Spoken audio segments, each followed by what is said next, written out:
Thanks again for joining us here on the Gill Athletics Track and Field Connections podcast. I've got a super exciting guest for you today. It's exciting for me. You've already seen the name. Let's get right into it. Help me welcome the man, the myth, really the legend. But we're gonna unpack those and learn more and make him human here. Help me welcome Superman himself, Mr. Chris Huffins. Chris, how are you, sir?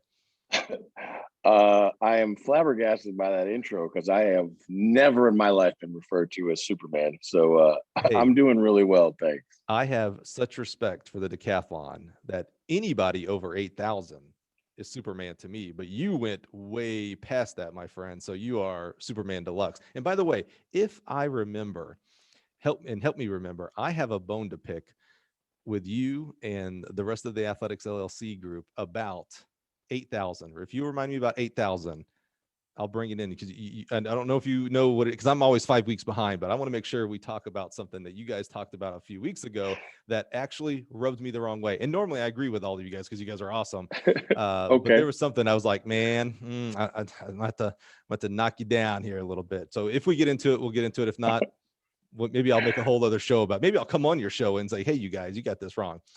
Okay. Anyway, let's talk about you. Mr. Huffins, you are Mr. Decathlon here, and we are super excited to learn your journey as an athlete, your journey as a coach. You have some extremely unique aspects for this sport, and then also some of the other things that you're doing that maybe people don't know about. One of those being Athletics LLC, which everybody needs to know about, and then some of the baseball things and your family, and it's really exciting. I just love the things that you do, so we want to learn more about those today.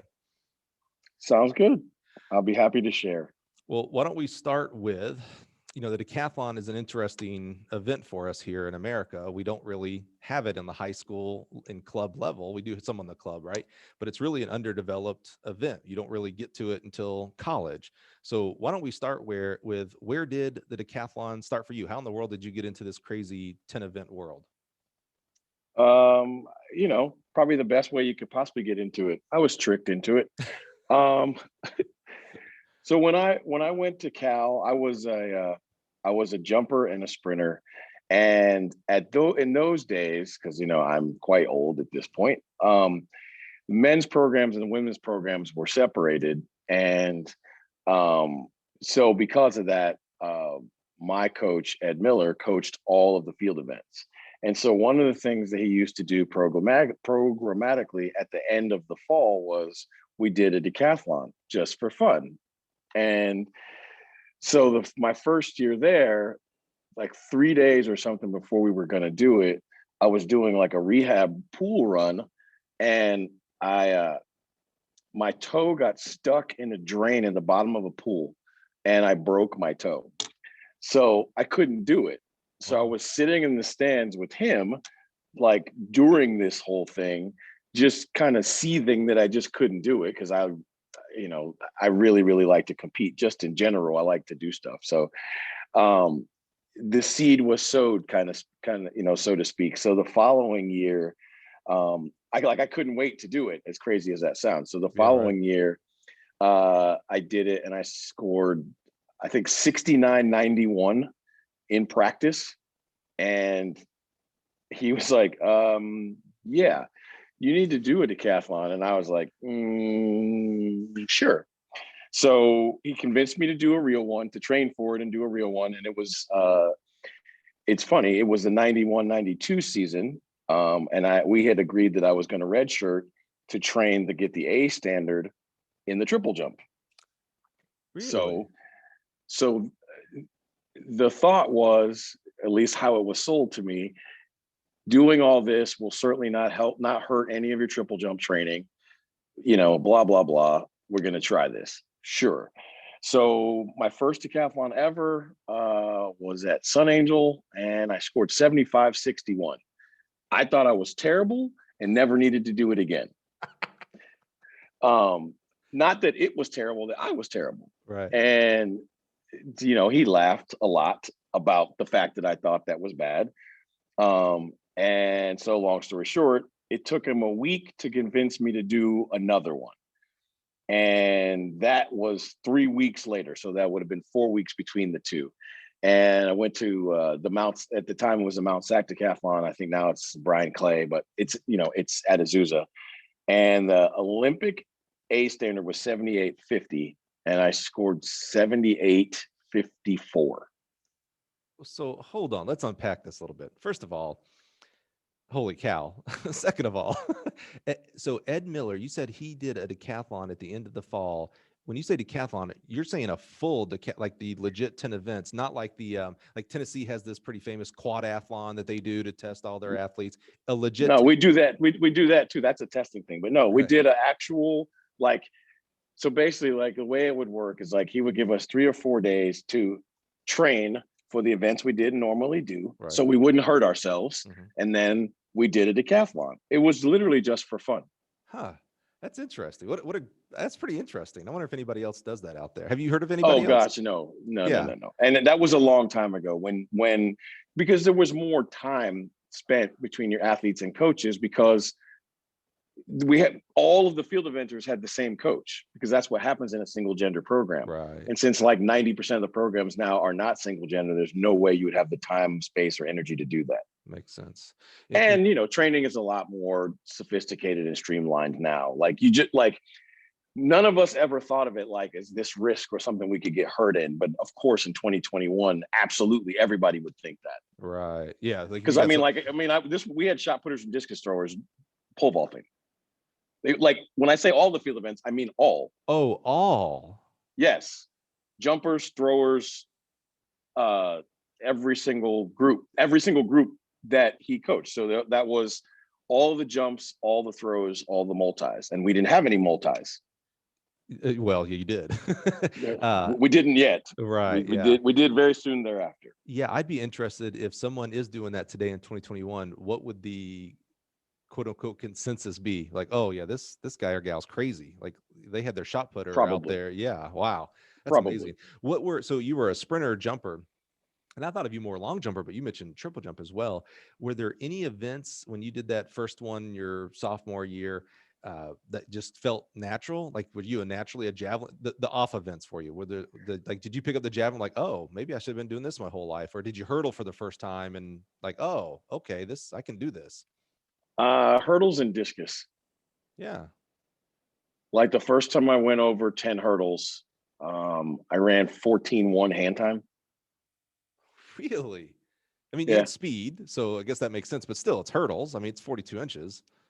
Yeah. Wow. Like, I ran 14.1 hand time in that practice decathlon. Huh. So, and when you did the 7,500 and you thought you were terrible, was it because there were so many quote unquote off events? Like, you weren't, it wasn't just a long jump and you can do great for 6 jumps. It was like, oh man. No, it's the ignorance of youth. I think every single decathlete and heptathlete in the world has done this. Before you do a decathlon, you look at the scoring tables and figure out like what you think you can score. Like, this is what you do when you're really young in the event. Right. So I did the same. So I figured I could score somewhere around 7,800 to 7,900. I didn't know whether that was good or bad. Like, that's just what, like, me alone with scoring tables kind of thing. Yeah. But like, like in that meet, this is a perfect example. I scored 75.61, but I think my all-time decathlon slow in the 100 was in that one. And I only jumped 23.8 or 23.9 in the long jump. And at the time, my PB was 805 or 806. Oh, yeah. Wow. Yeah. So like, literally, if I don't mess those two things up, I probably would have scored 7,800 in my first one. Yeah, I was wondering, because you said 78, and I'm like, well, did you, sometimes we think we're going to do better than what we like. Oh, javelin, come on, I can throw that thing 200. And it's like, yeah, you end up throwing 150. But yeah, you had 2 really subpar events in your kind of primary events. Right. So I just, and obviously I wasn't a good pole vaulter. So, I think I jumped 4 meters in my first one. There's a lot of decathletes that would love to jump 4 meters. But well, yeah, of course, that later, right? Yeah. Like, later in life, I realized that, jumping 4 meters in my first like real decathlon probably wasn't bad at all. But when I did it, I was like, well, I stuck. So why would I do this anymore? So did you become a decathlete after the second one, the 78.50 something? So look, I'm a lot of things, but the one thing I'm not is complicated. After my second decathlon, I had qualified for the Olympic trials and had the A standard.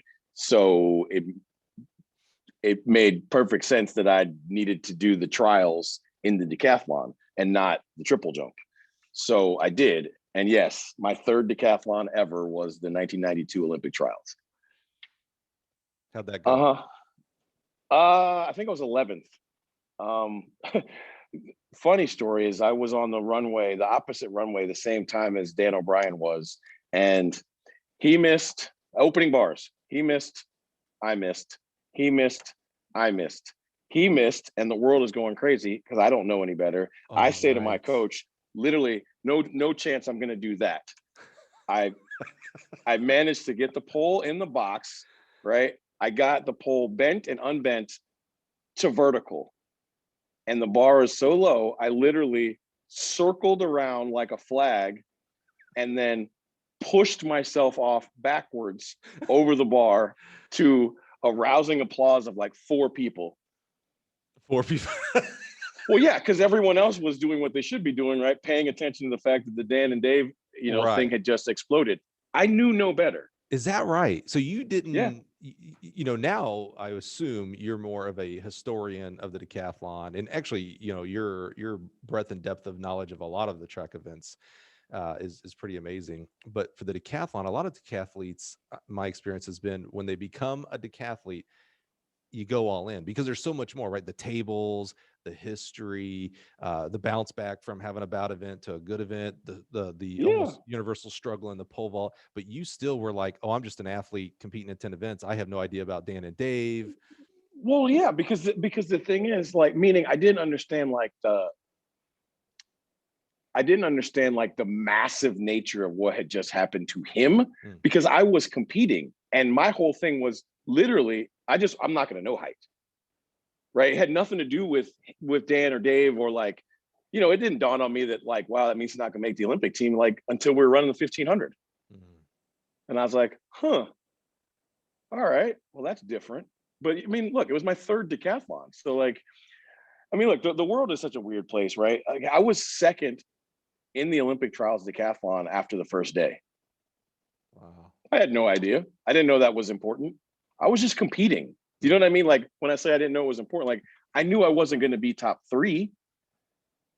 So I didn't even know that I had finished the first day in second place until the second day when we came out to warm up and stuff. And they had the scores up on the board. I was like, oh, look at that.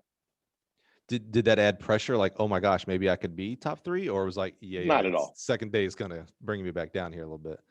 Not at all. It wasn't even about like, I just knew like I was trying to like be better than I was before. And that was so far from like making an Olympic team, like, because remember that year, the NCAA's was really, really crazy. That was in Austin. And there was like, I think 5 decathletes or 6 decathletes over 8,000 at the NCAA meet. Oh, wow. Because that was with Brophy, Long, De Silva, and Muhammad Oliver. I think all 4 of them scored over 8. Wow. And then you had Paul Foxon and my memory escapes me, but I know there was like 7 or 8 people at the NCAA who had scored NCAA meet had scored over 7,800. Wow. So no, I didn't think I was going to make the team. I wanted to make the Visa Decathlon team and be in the top 10, even though I knew I couldn't be on the team yet because I had another year of eligibility. Right. Yeah, we had a great discussion with Harry Mara all about that Visa Decathlon team and what it did for decathlon in the US and really throughout the world. I mean, it's one of the best things that ever happened in track and field in the United States. Like ever. Yeah. Yeah. Right. No, ever. And on top of that, you had the big Dan and Dave, which made it more culturally popular as well. I mean, we had commercials that were awesome. Reebok did such a great job with the commercials, and then that heartbreak of the 92 trials, of course. And they tried to pick it back up, I think, in 96, if I remember right. And it didn't hit the same. Well, yeah, it 92. Just, no. So where do you go from there? Did that 11th place motivate you, demotivate you, go back to the triple jump? No. Definitely. I mean, I was all in. So the following year was my first year competing in the decathlon against collegians because I had redshirted that year. And so my whole goal was just not to lose, and I didn't. I won my qualifier, which was I think it's called Willie Williams, the one in Arizona. And then I won Pac-10s, and then I won NCAAs. And was Ed your coach this whole way through? Oh yeah. What kind of influence did he have? Obviously, I mean, he had a major influence in the sense of he got you started in the decathlon because of his training protocols. But how was he as a coach and pushing you and motivating you to move on to 8,000 plus points and become an Olympian? Oh, I mean, honestly, he was great. He, one of my buddies who's a coach always says you got to know your horse. And so he was the NCAA champion in '76. And really? In the decathlon? Mm-hmm. Oh, wow. And he said to me, starting '93, you got to win it all to get your name in the book. And I was like, what are you talking about? He says, well, at the NCAAs, they put the name of every NCAA champion in the book, but they don't put seconds or thirds. And I was like, well, say less. So wow. that, literally, I don't think he did a lot of things for me and helped me and guided me in a lot of different ways. He probably didn't need to do much more than the first thing. I love that simplicity. Like, they only print the first place. You got to get in the book. You can ask my wife. She'll tell you I've been saying this probably since I was an adult. I'm as simple as carbon. Simple as carbon. Yeah. There's not a lot to me. I'm not very complicated. I do a lot of things. I'm multifaceted. I might be multi-layered as a person, but for the most part, the way I see the world is very, very simple. That's interesting because you're in one of the most complex events. You're taking 10 events into one. Maybe that actually helped you become a great decathlete? Well, yeah, like this was okay. It was a very matter-of-fact choice for me to be a decathlete. I asked myself literally these questions. Can I jump 28 feet? Yes. Will 28 feet guarantee me to make the Olympic team? No. Because at the time, so remember, I jumped in the heyday of US jumping. So when I was jumping, Carl Lewis, Mike Powell, Mike Conley, Kareem Street Thompson, Eric Walder, Joe Green were all active 28 footers. Then beyond that, Alan Turner jumped 27.11, Llewellyn Starks jumped 27.11, Roland McGee. Is that right? I remember that name as a long jumper. I don't. 27.11 or 10 3/4. You want me to keep going? You get pretty apparent. Yeah. Right. Like, could I compete? And did I compete with all of them? I mean, I made the US junior team in the long jump. So yes, obviously I could compete, right? But I couldn't. In my head, there was no guarantee that I could make the team. And I was like, if I jump 28 feet and don't make the team, I might be on suicide watch. Right. And then I asked myself the same question about the triple jump. Like, could I jump 17 meters plus? Like, absolutely, blah, blah, blah, blah, blah.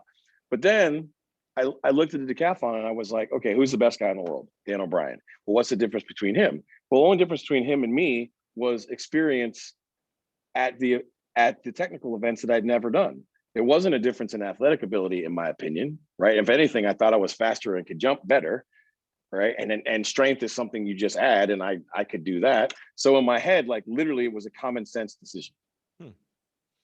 Like if I take my skill set, like I could be a really good sprinter, I could be probably an elite long jumper, but I thought I could be a great decathlete if I was willing to put in the work. So how does one make that decision after college? How do you keep doing the decathlon, even though obviously you were an Olympic trials qualifier through college and then an NCAA champion? What are the next steps? Like, how do you find out where you're going to practice at, compete at, those kind of things in the combined events? That's much tougher. It's hard enough in a single event.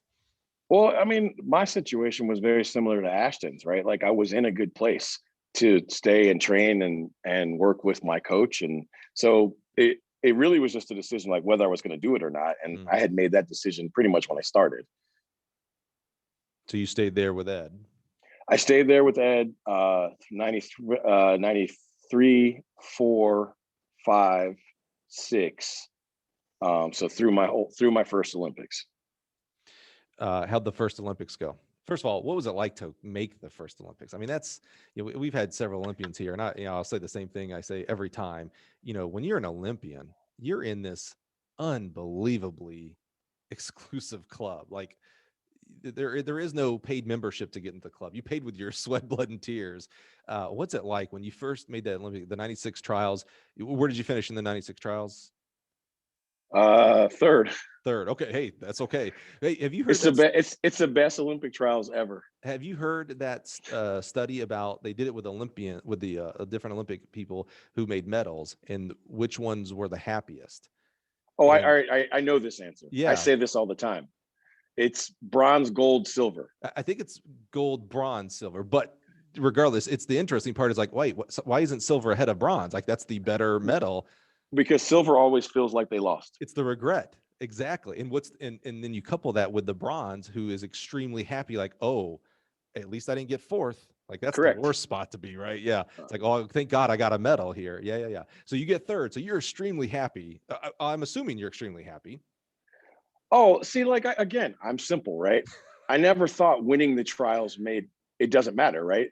I wanted to win and I trained to win, but at the end of the day, as long as I was one of the three, like literally there's no difference. Yeah, it's the same prize. I'm on the team. The Olympics. Yeah. They don't give me less gear or make me like a JV Olympian. Right.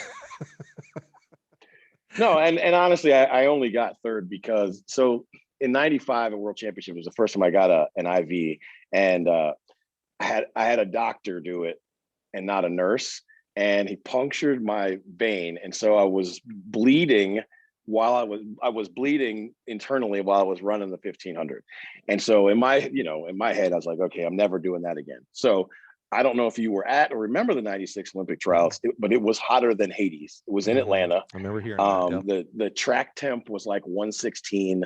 The interior field turf was like 120. And I think I'm the only person that finished the 96 trials that didn't get an IV in the decathlon. Because you're like, you ain't puncturing me again. Correct. So the first lap of the 1500 goes just fine. And then I see like black spiders crawl across my eyes because I'm like weaving in and out. No. Right. Like this is a meet that I had 7 PBs in. Wow. Yeah. So little known fact outside of the decathlon world, I have the greatest score with the worst single event because I ran 5:27 in the 1500 and still scored 85.46. You might still be running that 1500 right now. That's pretty. Oh yeah, slow. for sure. Yeah. No. There was a question at one point in time whether Kip Jammer was going to lap me. Because we definitely finished, like, we were on the same straightaway when he was coming to finish and I was crossing the finish line to a lap to go. Hey, that is amazing that you ran that poorly of a 15 and made it. I mean, one event can toast you, and a lot of times it's at 1500. Yeah. Wow. Luckily, I was pretty good in the other events. Yeah, right. Yeah, you better score those 7 PBs. Yeah. So you make the team. That has to be one of the most, spoiler alert, non-Olympian here. So I have no idea, but I can only imagine the endorphin rush of I've made the team. I mean, it's the team, right? It's everything in track and field we ever talk about. What went through your mind when the scores finally got up? I assume you had to have a little concern because of the 5:30, 1500. I knew there was no way I wasn't going to make the team. Really? When we started the 1500, I was. Were you so high up there? Yes. Yeah. I still made the team by more than 100 points. Okay. Yeah. And it was never my there are people who thought like I dogged it or jogged it. Like that was, trust me, I was trying to survive. Because look, I didn't want to lose to Steve Fritz either. So like I got third and he beat me and he shouldn't have. Like I was still trying to beat Dan to win the trials when the 15 started. Mm-hmm. So it was never like that. Yeah, because you got a shot with him. He's not a 1500 meter guy either. Yeah, did he beat you in that one? Oh God, dude, I ran 5:27. Yeah, but I know, but Dan's not that great at the 15 either. Listen, sir, if I had beaten anybody at 5:27, they should quit. But no. So like it was all the elation that you think, right? It's a culmination of a live stream and I'll tell you the biggest difference, right? Making the team in 96 was the thing. I definitely refocused and was trying to win a medal in 96 games, but I didn't start my season trying to win a medal at the 96 games. Right. In 2000, I started my season with, I'm going to win the gold medal. Right. So like, it's just different. You know, in the 96 opening ceremonies, I took 6 rolls of film. Yes, children, Yeah, you used baby, to take film. actually film. And in 2000 opening ceremonies, I took just under 1 roll.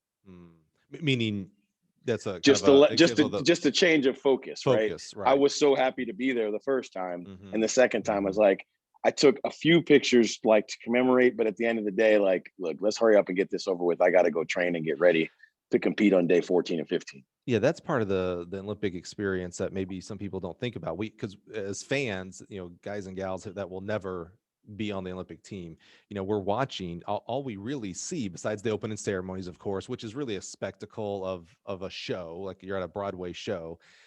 We only see you on the track. We only see you getting in the blocks to do the 100, starting out the pole vault, etc. And we're keeping track with the score. I can't imagine how hard it is as an athlete on your first time. The tension that you have. On one hand, you're like, man, this may be it.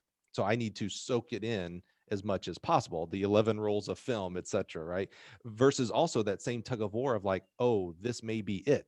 This may be the only shot I get to compete at the Olympics. I need to make sure I'm doing the right things mentally and physically to put my A game on that track, and then let it sort itself out. If I get a medal or not. Yeah. And so you went 96. Question about that. You went 96 of, well, at least in the opening ceremonies, you were like, oh yeah, I'm going to enjoy this experience. I'm going to make sure I get all of the experience. Is that fair? Yeah. And you know, it was an amazing experience. But by the time we got to 2000, the experience wasn't lost on me, but it was all part of a job and a mission that I was on, right? It was very, very different in focus. And I think you talk to anybody who's been to multiple Olympiads, they'll tell you probably the same. Usually your focus the second time is different and maybe greater. Where did you finish in 96? 10th. So what did in the greatest decathlon, I think maybe still ever. 21st was over 8,000. Oh, wow. Yeah. Yeah. Holy cow. So you're like, I was 10th, but man, that was good. I mean, you know, it is what it is. Was there anything, what did you learn from 96 that you took into 2000 with your mentality? Like you talked about, you changed your focus. Like, oh, 2000 was, I'm training to win the Olympics, not in 96. I was training to make the team. What did you take from that the 96 Olympic experience to help with that? Oh, it was a change of primary focus. So like, you know, you always start with the ultimate goal and work backwards as it pertains to training and how you set up your season. And I never assumed anything about the US championships, but it was always built after 96. It was built into my psyche that is something that like I had better do, because the primary goal happens after that. Did you win the 2000 trials? No. Second? Yeah. Okay. So did you get third again, man? No, that was on purpose. Was it meaning you held back a little where you could? Yeah, like as long as I made a bar in the pole vault, I was on. So like, right. I jumped well in the vault. I threw one jab in the jab, and I jogged. Yeah. But like I didn't care if Tom Pappas beat me at the Olympic trials. Like that was holistically irrelevant. What did you run in that 15 at the trials? I don't know, 5:10. Better than like 5:30. But I was jogging. Right. One, you know. But it's funny, like you never know the things that can derail you, right? So like after the first day of the decathlon, I kind of kept throwing up. I couldn't hold food down. It was really weird. So we start the second day. I'm in the infirmary tent or whatever, like getting IV and like trying to basically get enough energy, so to speak, to compete the day. Everyone else is warming up for the hurdles. I came out. I had done my general warm up. I came out, I did a couple accelerations. I went over one set of hurdles, like 3 in the back, and then came out and ran. Wow. Like you were kind of, it sounds like you almost band-aiding, like just let's get through the second day. Yeah, I just knew I had to get started. Right. Right. As long as I got started, we'd be fine. Right. So you get second. Think about the feeling you got in 2000 when you got second. I'm going to the Olympics. And that's been my goal all season. Versus 96 when you got third and you made the Olympics. How was that different feeling for you? Well, so again, like the 96 trials was an aspiration, Mm-hmm. right? Like at the beginning of that year, and look, I love Harry, so this is not a shot at Harry, but at the beginning of that year, he was still in the Bay Area in San Francisco, Right. and he had made a comment in the San Francisco Chronicle that they asked him basically to like prognosticate who was going to make the team. And my name came up and he said that I had no chance of making the Olympic team because I was terrible in the 1500, which is why I thought it was most ironic that I made the team the way I made it. Right. Right. In 2000, it was assumed that I was going to make the team and battle for the gold medal. So it was literally just a job. Like I went to the trials to not like playing defense, like don't mess this up. I just went to the trials to exert my will enough to make sure that I separated myself from any potential drama. Right. Which is funny because I remember telling Avery Anderson when we got to the vault, I looked at all what was going on. I said, listen, man, you're already, I was like, you're good enough javelin thrower and a good enough 1500 guy, like where you're at, like after this bar on the vault, because he said his groin was bothering him. I was like, you're good, man. Just finish it off and you'll be on the team. And he was like, nah, I need another bar. You know, and I get it. Like, you know, I'm not his coach, whatever. Well, so the next jump in the vault, he tears his groin. Oh. Yeah. So then that put Kip Janvrin in play. And I remember saying out loud, man, I wouldn't want to be y'all. Meaning I'm over here. Yeah. No, because I know Kip, right? So look, Kip didn't make the 96 Olympic team. Now he's got a shot to make the 2000 team, and it comes down to the 1500. Yeah, good luck, boys. Right. And him and Phil McMullen went at it, and it was epic. Wow. And he made the team, he made the team and the standard, and I was like, yeah. Wow. And I felt horrible for Phil because he got fourth. And I was just like, that was exactly what I was trying to make sure I avoided. Like, you were not in that, right? Yeah, don't bring any drama unnecessarily to your life. Don't make me have to run near my PR in the 15. Oh, I don't know, not at all. What is your PR in the 15? Does it start with a 4? Oh, that's the best part of the story. Okay. My PR on the 1500 happened for me to win a bronze medal, and it was a 13-second PR. Oh. I ran 4:38. Holy cow! Yeah. Yeah. Wow. That happened. So we just spoiled like 2000 Olympics. Yeah. Yeah. Okay. So we got third. All right. But it's okay. Yeah. So talk to us about the Olympics. So, and you just mentioned you got the bronze. The mission was to win. I'm always interested in the psyche side of it. I mean, because again, remember that club of Olympians is extremely small. Well, that club continues to get smaller as you talk about multiple Olympians, multiple Olympiads. And then it gets, I mean, there's only a couple humans in the world who have medals for the Olympics, and specifically medals in the decathlon. We couldn't fill a conference room with that club. It's that small. So what was it like going in? The mission is to win gold. You 13-second PR in the world's worst event, the Decathlon 1500, to get bronze. Yeah, and it was it's funny, the 2 decathlons I was in the Olympics were both epic. So the second one in 2000 is the closest decathlon ever in the Olympics. There were 46 points separating first from fourth. Wow. Is that like one bar in the pole vault? Bar and a half. Bar and a half, yeah. So at the end of the day, right, there was never any, it was kind of what you talked about earlier. I was so proud to be a medalist. I didn't really care what color it was. And, you know, I think I knew that I had lost the gold medal in the javelin because I threw absolutely atrociously. And I think it was all kind of part of God's plan, because otherwise, how else can you throw 50? I threw the exact same mark in the javelin twice. Really? Yeah, I think it's 56-64. My PB is like 64-50 or something like that. Oh, yeah. Yeah. You know, it's look, it had okay, but you got to have the setback for the comeback, right? Right. If I throw 63 or 64 meters, I probably only run like 450 and I win. Right. Right. It's just nowhere near. I mean, look, would I have rather been a gold medalist at the time? For sure, but it's just a much cooler story to have Yeah. to find out what's really in there. Who finished first and second? Erky Newell Yeah. and Roman Chevrolet. Okay. Oh, yeah. Well, that's pretty good ones. Yeah. So where do you go from there? Where, you know, two-time Olympian. Now you're an Olympic medalist in the hardest event there is. You can argue all you want about 400 hurdles and the 800 or the mile or the 10K and all that kind of stuff.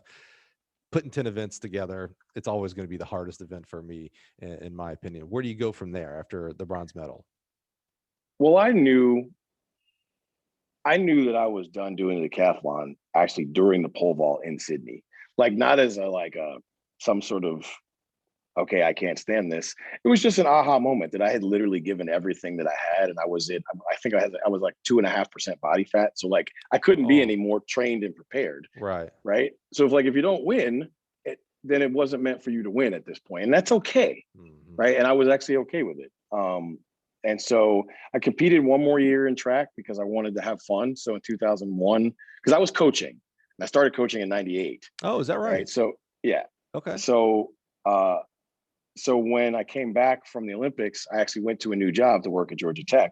So that whole year, I wasn't going to try to train for a decathlon or do any of that. So I did indoor worlds, and that was that was fun until uh, I got two strained facets in my neck doing block starts in my in yeah, I know, Wait, in maybe you're doing those wrong. What in the world?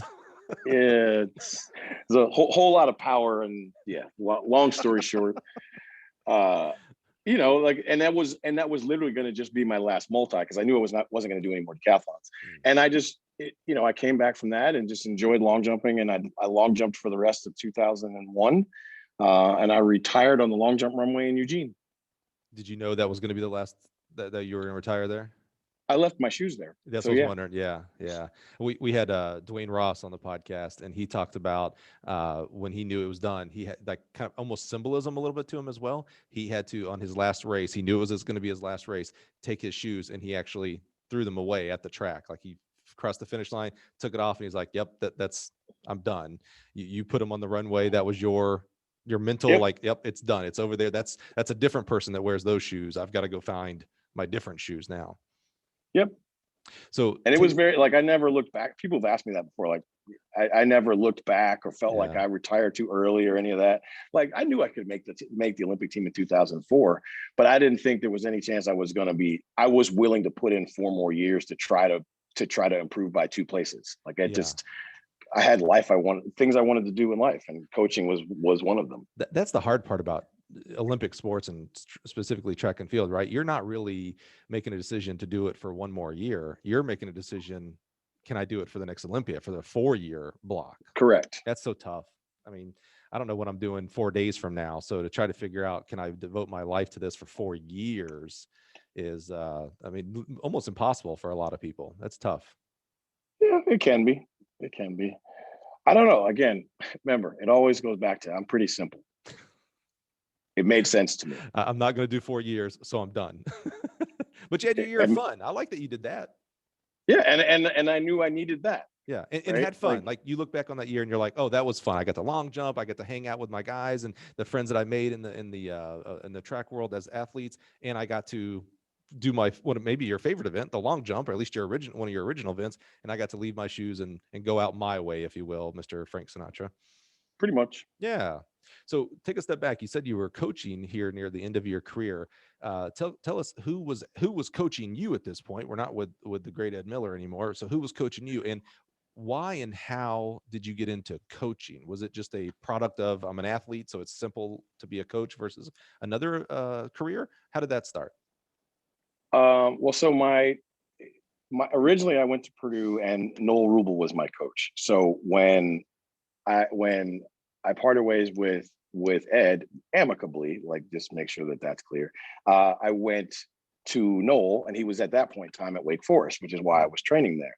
The funniest part is I sewed them back together, and I had a team in 2000. So both of them were my coaches. I brought them both to Australia. Oh, wow. And my physio. Like, look, it was Team Huffins, and we were trying to win. So, like, Yeah. to me, I don't think that you should die in the forest because of pride. So, made the phone calls, had the conversations. What do you guys think? They agreed, and it went really well. Yeah. But so I coached at Wake Forest 98, 99, Okay. and 2000. And then so like before I went to the Olympic trials, my guys at Wake Forest won the 100, the 200, and the 4x1 at Wow. ACCs. Yeah. And the funniest story about that is the guy that won the 100, Reggie Austin, who ended up playing cornerback for the Chicago Bears. His son's a baseball player, and I'm now his agent. No. Yeah, That's funny. That's small world he's there. he's one of the best shortstops in the entire country, and he's in the 2022 class. Wow. So yeah, Well, don't it's really spoil crazy. baseball. Yeah, we're going to talk baseball. This is a track and field podcast, but we're going to talk Yes, baseball, which is going to be completely ironic, because I think you know this. I think we talked about this when you came over a couple of years ago. I can't stand baseball. I played 5th grade, had a 0 batting average, and I was like, yep, let's find something else. Not a fan. But we're going to talk baseball. So talk about getting into coaching, though. Was it always? I forgot to answer that. Yeah, you asked me about that. When I was an athlete, I always enjoyed the process, and I would always help my training partners and those kind of things. And Ed said to me one time, he goes, "Look, man, you're going to make a great coach one day, but right now I need you to just focus on you." And like, for whatever reason, like, that stuck with me. And originally, I wanted to be a teacher. So originally I took the NTE and the CBEST and all those things. And then I realized I really didn't want to work indoors. And so coaching, you've been a good teacher, though. Like, I can see so that. Coaching was teaching, right? But outside and in a sport that I love. So it was literally was a no-brainer decision for me. Where did that teaching bug come from? Were parents teachers? Did you have favorite My teachers? mom was a teacher. Yeah. So yeah, pretty simple. That makes a lot of sense. And then the coaching side of just, well, it's teaching, but outside. I don't have a roof on my head. Yeah. Correct. Huh. Interesting. So when did it become like, oh yeah, once I'm done making records and getting medals in the decathlon, I'm going to become a coach? Where was that switch that happened? Well, it's funny. It didn't even happen necessarily like that. Like, when I first went to Wake Forest to train, I hate to say this, like, I was bored because you can only train, for 4 hours a day, and you have the rest of your day. And I asked Coach Goodridge, who was the head coach at Wake Forest at the time, and one of my best friends at this point, because I had a bunch of football guys when I was in the weight room. I could do certain things in the weight room, and they would all, wow, who is this guy? So anyway, I had a couple of them kind of ask me about running. And so I went to Coach Goodridge, and I said, if I can get a couple football guys to come out, can I coach them or whatever? And he was like, absolutely. So I went in, had a conversation with Jim Caldwell. Yes, that Jim Caldwell. Wow. He was the head football coach at Wake Forest. And I had, like, 3 days later, I had 4 guys out on the team. So that only happens because you're an Olympian, right? Like, I don't know. Maybe. I never gave it a thought that it wouldn't work. I just was like, I thought it would be fun for them and me. It wasn't anything any bigger or crazier than that. Yeah. And I don't mean to put you down in the sense of like, well, only because you're an Olympian, meaning like the football protective, right? Like, oh no, these are our players. Oh, I got that. I got the drill. Trust me. They can't miss spring ball. They can't miss lifting. I got all of that. And I just said, okay. And I knew beyond a shadow of a doubt, I needed to do 2 things. I needed to make sure they were faster than they had been when they ran their pro days for their 40s. And I needed to make sure they stayed healthy. Right. So I knew that rigmarole. Hmm. How did it go with the football players? Good. Those guys still hold Wake Forest's school.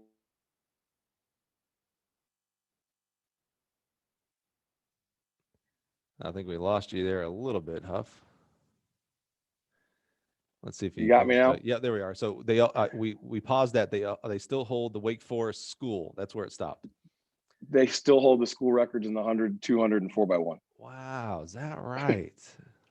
Yeah, So we did okay. did any of that bolster you as like, oh yeah, this is right. I'm supposed to be a coach. Like, look what happened with these guys. Yeah, I mean, I figured this is what I was supposed to be doing, and I was doing the right thing. And like, I am odd in this regard. Like most of the decisions that I make, I think through so much before I make them that I very, very rarely have regrets about decisions. Mm-hmm. Even if stuff doesn't work, I still think it was a good idea. It just didn't work. Right. Yeah. So from there, we go through the 2000 trials and Olympics. And did you say was it your first full-time assistant job was at Georgia Tech, or were you helping out there at that point still? Oh no, my first full-time assistant job was at Wake Forest, but the first year I Okay. literally had to sign a contract for $0.00 because they gave me basketball tickets. They had value. Oh yeah, Wake Forest, sure. And then the following year, I got paid $1,000 a month, prorated to the 10 months of the season. Yeah, So your that your that first year, paycheck was tickets. yeah, And then you got a huge raise and made a grand a month. correct. Welcome to And track and and that field and that coaching. yeah, and that year, like I think my guy scored like 60 points at the ACC meet or something like that. Uh-huh. But Safe to it's like it was fun. safe to assume, because I always think of with the sponsorships and stuff that you had specifically, like you were the Oakley guy. Like I don't even remember who your shoe Yeah. was, but you were Oakley. Like I remember. So in this time frame, the late '90s, I'm a little bit younger than you, Huff. So I graduated high school in '94. I go to college and I'm coaching college at Troy University, the greatest university in the world. Uh, and I'm paying attention to people in track and field because I'm coaching. And I wore Oakleys only because of two people, you and our man Otto Bolden. He had those like those I don't even Yes. know what they called them, the creature glasses or The whatever, which the are OTTs, yeah, over the tops. over the They top. asked me to they asked me if I was the first person who was supposed to wear those. And again, I'm in 2000, I'm on a mission to win a gold medal, right? I'm not trying anything new. Otto had the relay, so Yeah. he put him on in the relay Well, because if that went sideways, oh well. yeah. He still had the open. Yeah, I don't have a oh well. Yeah, there's no So you I got couldn't afford to have them bounce around and move in my head, yeah. and enough. And they didn't. They were great. Is that right? Yeah. Yeah, oh, yeah. Didn't they just put out like Somewhere I think I still have them. didn't they just recently, like in the last 2 years or so, put out like a commemorative edition? Like they did 10 of them or something like that and sold them for charity.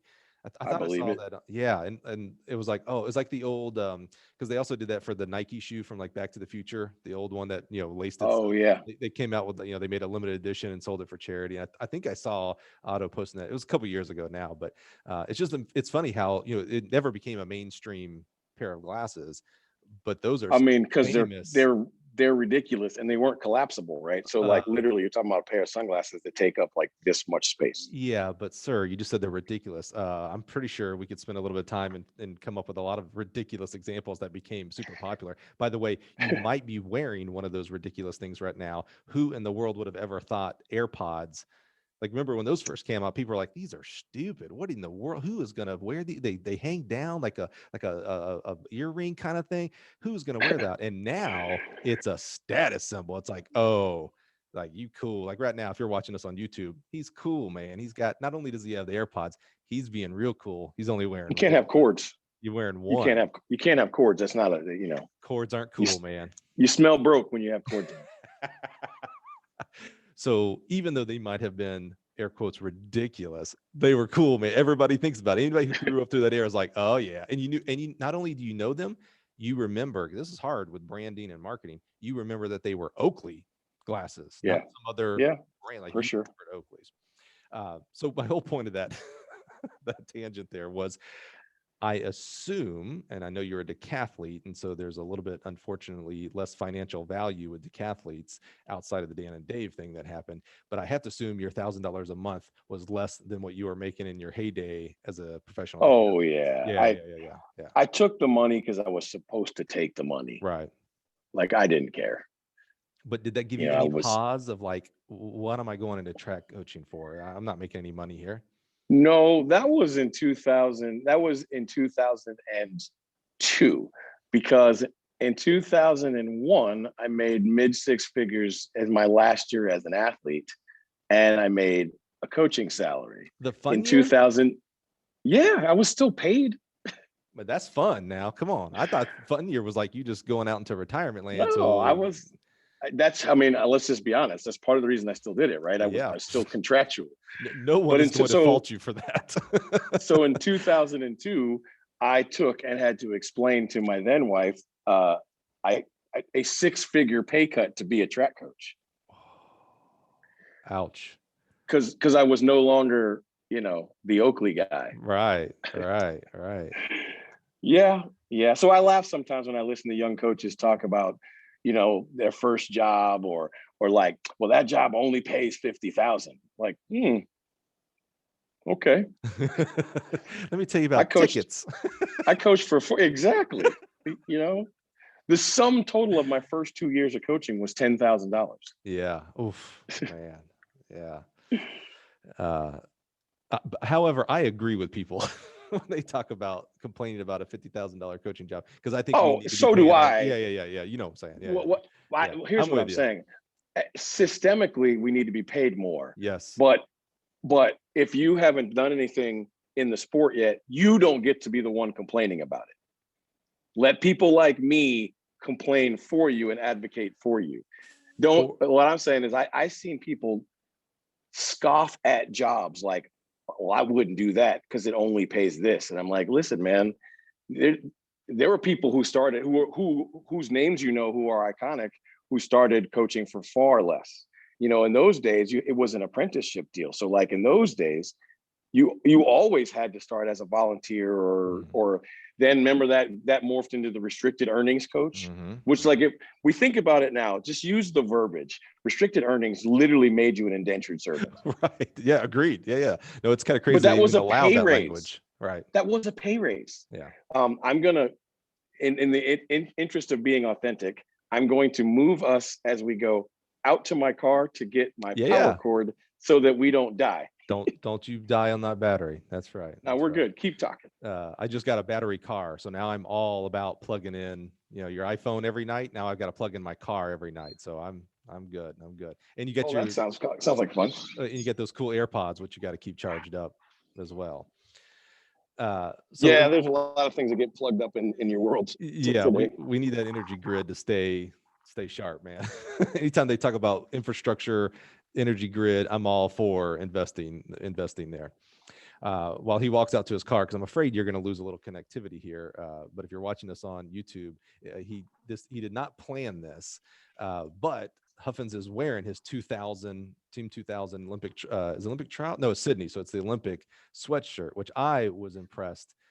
20 years past that he still fit in. I thought that was his greatest accomplishment that he's made here. And again, as you're walking in here, Huff, and I'm just kind of borrowing a little time here. What we didn't announce when we started this, and I meant to, I had the notes for it and everything. Now you're listening to this on probably April 26th. And by the way, it's our 100th episode. So it was very cool to me to have Huffins here on our 100th episode. But even more importantly, we're recording this on Huffins' birthday. It's National Chris Huffins Day. And oh my gosh, didn't even know it. No, I didn't even know it. Well, that's how humble and the humility that you have. You didn't even know that it was National Chris Huffins Day. Hey, you know what? I'll go with it. Why not? Do you do anything special for your birthday? Do you is there a special place you like to eat or anything, or is it just another day? I won't be one of those people and say it's just another day. It's definitely not just another day.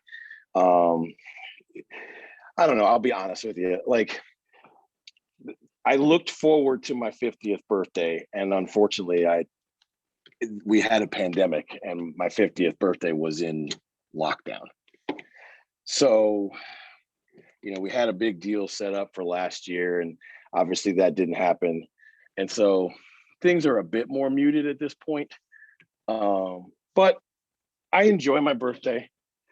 I'm not one of those people that's like, beats on his chest about, hey, it's my birthday, or drops hints, a week ago or whatever. I always thought it was ironic my birthday was on tax day.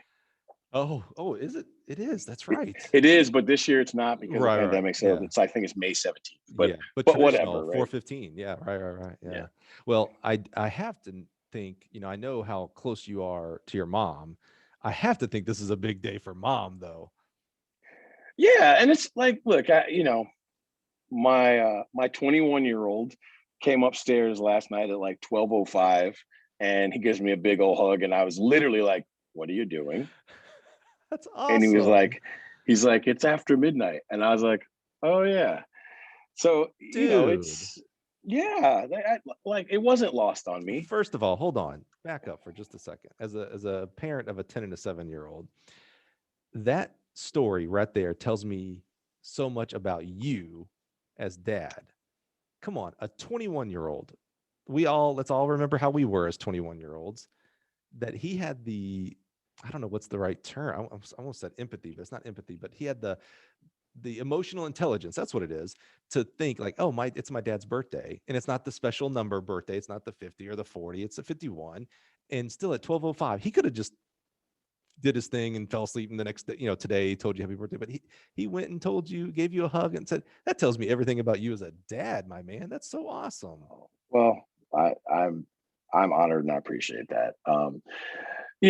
Look, I'm not a beat your chest kind of guy. I never have been. Like, I have friends that they love to tell other people that I'm an Olympic medalist, and I always look at them like they're crazy, and they always say, like, he's gonna be mad at me for doing this, but it's only because, like, I feel like you're supposed to do things in life and then move on to do other things and better things. And if the goal is to be to continuously do good. Now, I'm not a doctor. I didn't take a Hippocratic oath, but I was raised by my grandfather, who was a child of the Depression. So, the whole idea of an honest day's wage for an honest day's work pretty much is what sews the fabric of my life. So, like, after I was an athlete, then I was a coach, and then, and somewhere in there I became a dad. And so, like, those are the jobs that I did. And then when I stopped being a coach and I don't want to give it away, but I moved on to the next career, which I guess you're going to ask me about. Like, that's what I do, like, I think you're supposed to be judged by the sum of your works more so than, like, do I think it's cool that I have an Olympic medal? Yes. Like, I don't want anybody to think that it's like some sort of like humble brag. You're not belittling that, right? No, but look, I think it's just as cool that, I have a kid that was drafted into the MLB draft, right? I think it's just as cool that I have, that I have kids that run track and do, like No, that's what I mean. What I think you're describing there is how you conduct your self-worth. And some people conduct their self-worth based on other things, like, oh, I'm a great person because look at the kids I coach. They won medals or whatnot. But when you start looking at what your actual self-worth is about, you start thinking about, God, family, others, self, those kind of things.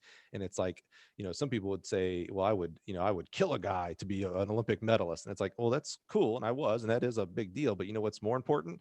That I'm a father, that I'm a husband, that I'm a friend to people, those kind of things. And that's the kind of things that will make you have a long, happy life, not always thinking back, well, I won that medal back 21 years ago.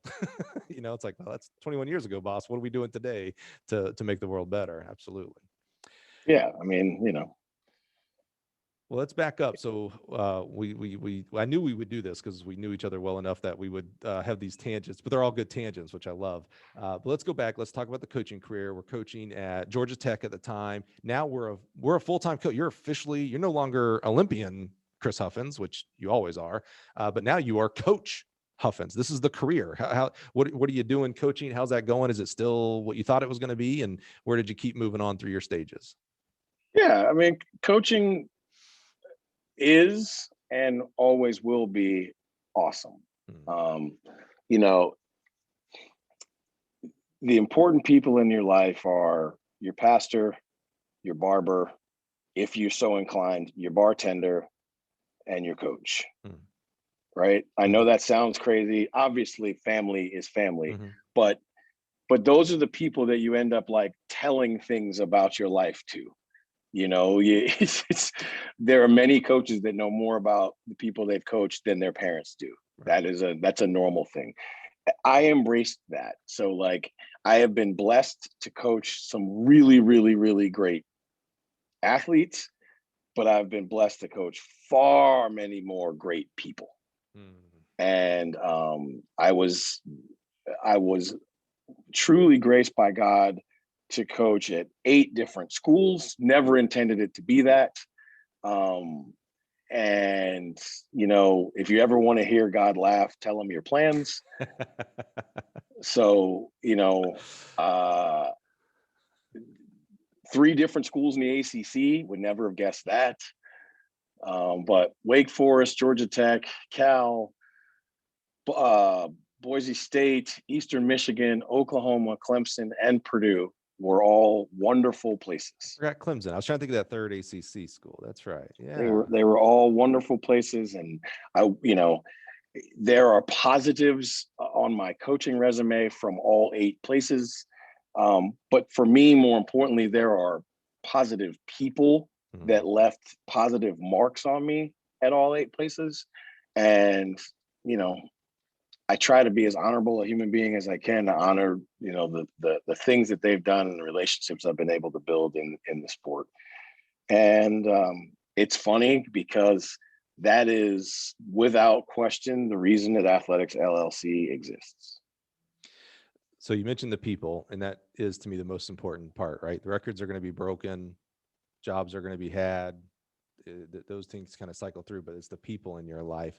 So through the different institutions that you went to, and man, some really great school. Like each school that you mentioned, I could think of like, oh yeah, I know that coach from there, and they're an awesome person. And some of the people you mentioned, Eastern, it's where my former boss is now, Sue Parks, and her dad, Bob Parks, and you mentioned John Goodman, or yeah, he was there. Uh, Goodridge, yes. Goodridge, yeah, yeah, John Goodman. Is that the actor? Did I just throw an actor? John Goodman is an actor, Yeah, but yeah, yeah, we yeah. were close enough. Maybe you know him too. I don't know. You're famous. Who knows who you know? But as you look back and through those different stops, who are some of the mentors that helped you? You developed as a decathlete from this, 6,900 practice decathlete to an 8. What is your actual PR? 8,000. 8694, I think is right. 8694. I like how you fake that because I know that's your pin for every one of your It iPhones and stuff. I it know it definitely is. is not. It um, definitely is not. so There's actually only one decathlon score that actually is memorable and means a ton to me. Like I think I remember my scores from every meet, but there's only one that's like really, really memorable to me. which one? The first 8,000 score. Is that right? How much over Uh-huh. 8 did you score the first time? 8,007. Is that right? Uh, Also a lifetime PB at the time for that. Nice. For the 15 you're talking about. Yeah, Yeah, yeah, yeah. 451.51 at the time was my PB. And did you know you're like, okay, I got to run 451 to score of 8,000? Like that was the goal. Of course. Yeah, yeah, yeah. Because 8,000 is an important number because it's a round number, right? Well, yeah, it's just, it's every piece of athletics you have milestone numbers, and Uh-huh. 8,000 puts you in the 8,000 club. Yeah. There's not really an 82 or 84 or 86 or 88 club. Right. There is a 9,000 club, which is Yeah. very few people in. Yeah, yeah. It's not even a But club. It's yeah, like, isn't it like 2 dudes? 3, I think. Is it 3? Ashton, Roman Roman. and come on, Dude, I'm terrible. neither one of them have the world record. Correct. I don't know. I'm Come on, not good at this stuff. he's French. You asked me where a coach is at. That's who I focus on as coaches, not First the name is athletes. Kevin Mahone. No. Meyer. Come on. I had the M right. I had the M right. Okay. Kevin Mahomes. Hold on. Now we're going to get into this. So 8,000 is an important thing because it's a club, right? And you Yes. coach an 8,000 meter, 8,000 point decathlete. Like you are in a club, right? Yes. Like the 4-minute mile, Yes. like the 10 flat and the 100. Yes. Yeah. And your collective group poo-pooed on that club in a recent Athletics LLC episode. We poo-pooed on the 4-minute mile, right? Yes. And then you Yeah, started, because that's not a thing. it is a thing. It isn't a thing. And it used to be a thing. It used to be a thing. No, it is still a thing. And I understood, Mouse and Chuck, they were all talking about, I'm sorry, I'm not going to use your Athletics LLC names. You can go watch LLC or listen to Athletics LLC. We're talking about real humans here. Although I guess I call them Mouse. That's, another nickname here. But you guys were talking about how, like, sub 4 won't even make the Division I finals or make the Division I championships. Yeah, the indoor, which is the toughest meet in the world to make. You, I believe, erroneously said how common it is for a high schooler to run sub 4. No, that wasn't me. Was that Charles? That was not then? me.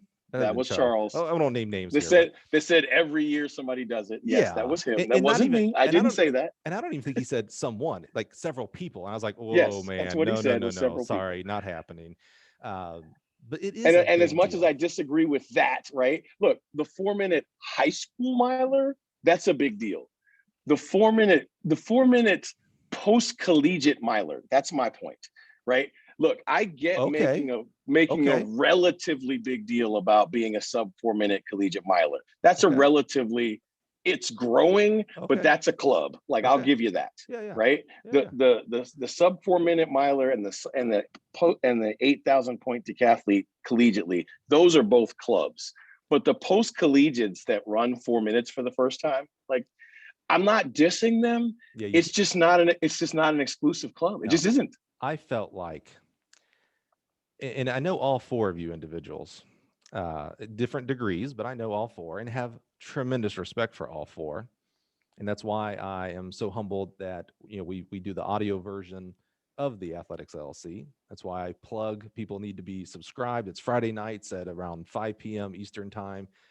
That's when they drop each episode. You got to go be a subscriber and listen, etc.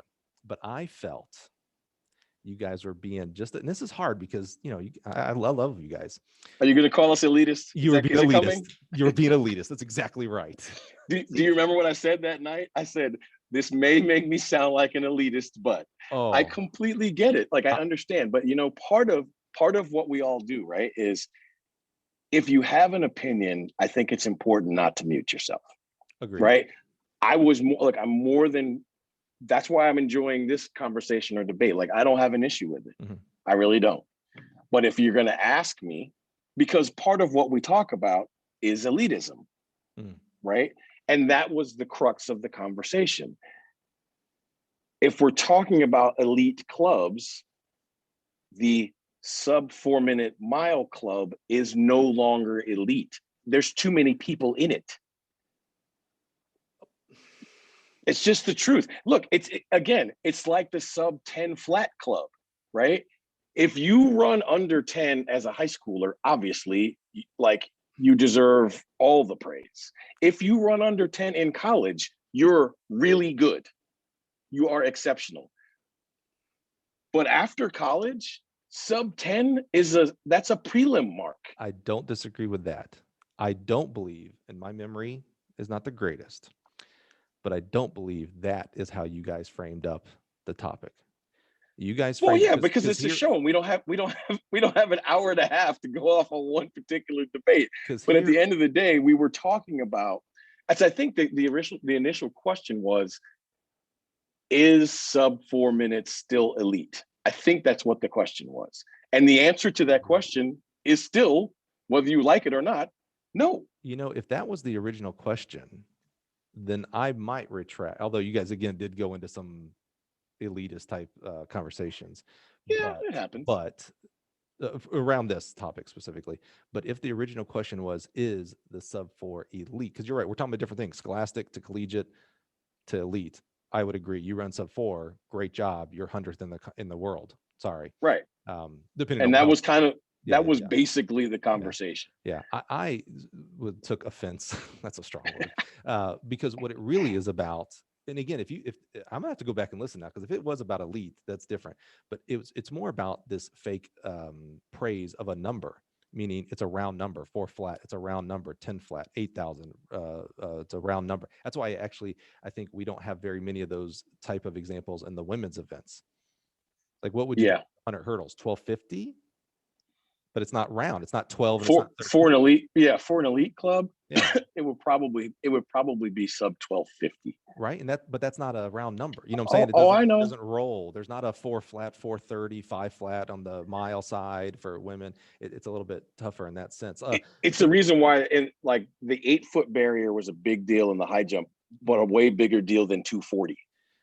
Yeah. Right. Yeah. Good point. Right. Mm-hmm. So I completely get that. And you're right. Like, but we like our round numbers. We like our neat packages. Yeah. 6 foot for the women's high jump. That's a big deal. You are not for sure. if you hit 6, sub you're really 11 good. in the women's 100. Like, sub 11, which is probably a small. That's got to be a way smaller club, right? Way smaller than men under 10. Yeah, like a sub 10, right? Yeah. Like hardly anybody's doing it in college. We just had one maybe last year or 2 years ago, COVID, whatever. But it ain't happening every NCAA's, I don't think. No, not every. No, but every NCAA, someone's breaking sub 10. In fact, several people are breaking sub 10. Yeah, right. Okay, that's my soapbox. But I did have an example of why I thought you guys are going down a wrong topic, because we do it with age. The 30-year club, the 40-year club, like we make this big deal. And it's like, what is the difference between 50 and 51? One's a 0 and one's a 1. That's all the difference. Yeah, it's just how our brain works, because it's the same reason why products get sold for $49.99. That's true. That's psychology, and that works. Okay. Yep. Let's get back on topic. Your coaching. Sorry. Tell me, because this was really about the mentors that you had through the different places that you had, all the different great Eastern Michigans and Clemson, Oklahomas, etc.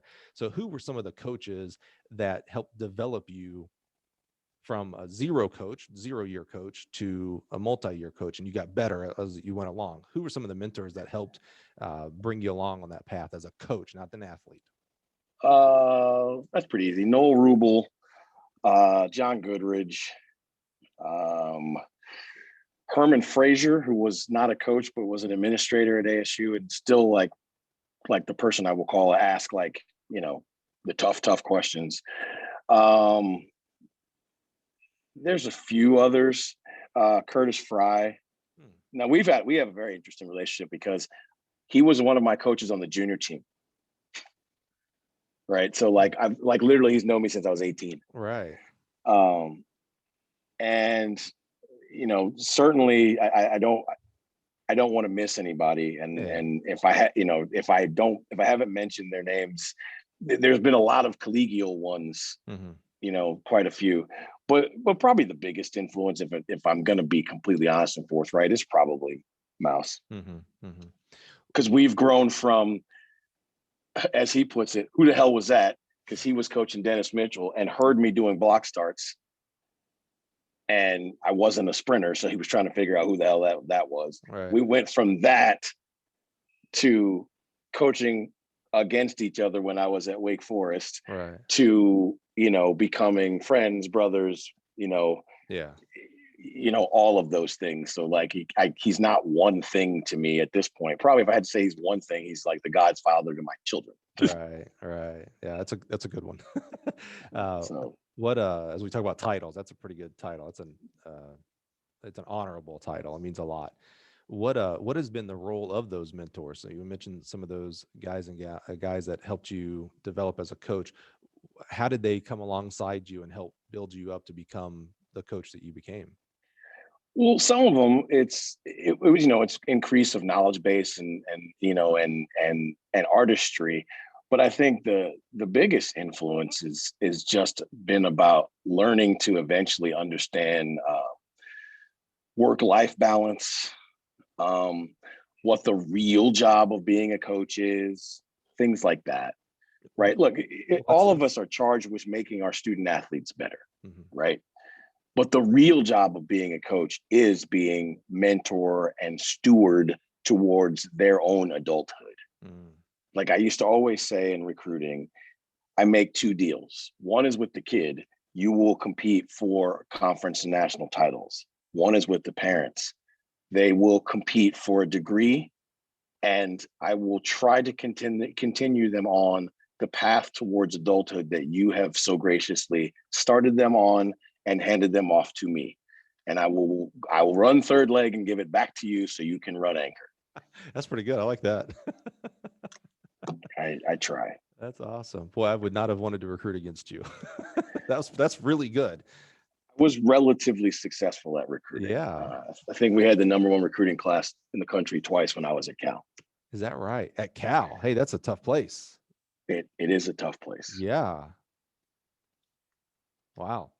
What did you enjoy the most about you talk about recruiting right there? What was it? Was it more fun recruiting because of the people? Was it more fun on the track because of the X's and O's? Definitely the most fun I had was the journey.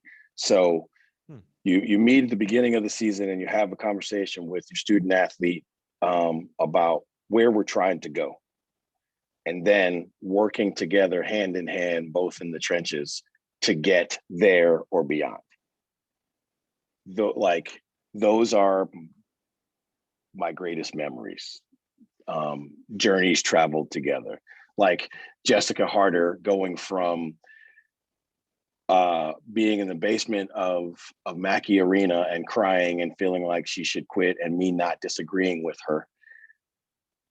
Because if she wasn't going to take it seriously, that's probably what she should do. Wait, that's not what you're supposed to say. No, absolutely it is. Because at some point in time, you have to be serious about what you're doing. Otherwise, you should do something else. So we went from that to being first team All-American at Purdue as a walk-on. Wow. As a walk-on. Yeah. Wow. Yeah. When I met Jessica Harder, her PB was 11.2. Mm-hmm. And she's Purdue's only outdoor 14-footer. Wow. Holy cow. What was you mentioned that event. Did you have a favorite event? And did you try to make everybody a multi? I definitely didn't try to make everybody a multi. You didn't channel your inner Ed no. Miller? And it's funny, I don't know that I can say that I had a favorite, because I was really, really blessed to be able to coach like a decathlete. Like I've been able to coach All-Americans in sprints, jumps, throws, and multis. Right? Like one of the cooler things I've ever been able to do is coach the ACC champion in the 4x4 and the ACC record holder in the women's weight throw in the same year. Interesting. So life has blessed me with the ability to coach a lot of people. Like my first All-American was a javelin thrower. It's irony of all ironies, right? Yeah, right. Exactly. I was going to let that 56-meter joke go. Hey, it's all good. That's interesting to me because, we've had some amazing people on the podcast, including Mouse, but it always makes me think of Brooks Johnson. And Brooks, early on in the podcast, talked about not pigeonholing yourself as a coach. You're not a sprint coach. You're not a throws coach. You're a coach. Track coach, right? Yeah. Yes. And he talked about a lot of the similarities between the events, and even Harry Mara had talked about maybe. I don't know. I'd say Brooks was a multis coach, but Harry being a multis coach. I guess Brooks would be a multi-coach, but not maybe in the combined events. I'm sure he's had some combined events kids that I don't even think about, but everything from the 10,000 down to the 100-meter, right? I mean, he's done it all as far as coaching, but he talked a lot about that. The events are very similar. If you learn the principles, the physics and biomechanics behind the events, and then it's just, you turn different things, we turn in the hammer versus we go straight in the javelin versus we move our center of mass quicker in the 100 meters. That's interesting aspect that you're kind of describing that without saying those words necessarily. Like you said it as, I love how you put it, I coached like a decathlete. Yeah. The thing about being a decathlete is you can't have a favorite event because they all go together. Right. So you have to play music. So it's got multiple instruments, but look, if you listen to a song and the guitarist is bad and everybody else is great, you're going to hear the bad guitarist. Right. So when you're a decathlete, you have events that maybe aren't as accomplished as others, but they still got to be the best they can be, or else you're not going to win. And so I always felt like, as a coach, whatever events I coached, I had to try to be the very best at it as I could, right? Like you know, at one point in time I was coaching the Canadian record holder in the women's hammer.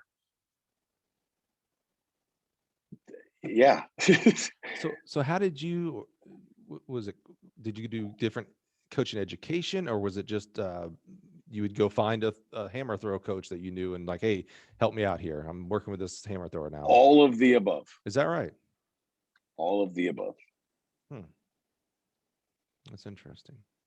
It's one of the reasons I think that, because like I said, I've always been a track nerd, right? So it's one of the reasons that I think Athletics LLC comes off the way it comes off, is because I have been exposed to like everything. Mm-hmm. You know, I'm definitely nobody's distance coach. I will put that disclaimer out there. I was going to make sure. I was like, let's make sure we know when we say all the events, because I was going to ask you, it was a kind of a hokey way of asking it, what was your least favorite event in the decathlon, not called the 1500? I mean, yeah, the other 9, was there one of them you'd have been like, yeah, I can cut that out, I'll be all right? Not really. Like I really liked the javelin. I didn't really learn how to throw it till after I got hurt. So then it was just different. Like it became an event I had to manage more than really like try to progress and throw really, really, really far. So it feels like you would have been a great javelin thrower. I mean, you know, you're tall, you got long you levers. Would think. Yeah. And I was a good javelin thrower for a lot of it. Yeah. You mentioned Athletics LLC, so let's segue there, because it is one of my favorite shows and one of my favorite things that has come out of COVID. And you tell us, what is the origin story? First of all, Athletics LLC, I'll never stop saying enough. It's every Friday night, 5 p.m. Eastern on YouTube. It's hosted by Marissa Chu, alum of the Track and Field Connections podcast. Love her to death. It stars the other 3 tiles, as she likes to say. I was going to try to do my best Marissa Chu impression when we started, because, you know, yeah, good luck with that. Yeah. Then I was like, I'm not there. So you've got Mouse Holloway, also known as Sir Lucius, on the show. Sir Lucius. Yeah. I'm a listener, man. I'm a fan. I'm not one of these fake guys. I'm on the show. You've got Charles Ryan, also known as, and I say that, not Chuck. They don't, what do you call? He's Clyde. Clyde, that's it. Dadgummit. Charles Ryan, also a Track and Field Connections alum, and Mouse is as well. And then you have Chris Huffins, who, you know, he has been a little sad that he has been the missing member of the alumni connection from Athletics LLC over here to the Guild Connections, but we had to do it all in the right timing. So now we got it. He's now once you listen to the end of this show, he's officially an alum of the Connections podcast. Talk to us about Athletics LLC, Huff. How did it come about? Whose idea was it? Why in the world are you doing it? And how are you guys still doing it 50 plus shows later without a single weekend off? Lamar is in the house. Well, so oh, that's right. We didn't say your name. You are Lamar. That's right. Yeah. You know, I think all of those answers kind of get wrapped together. So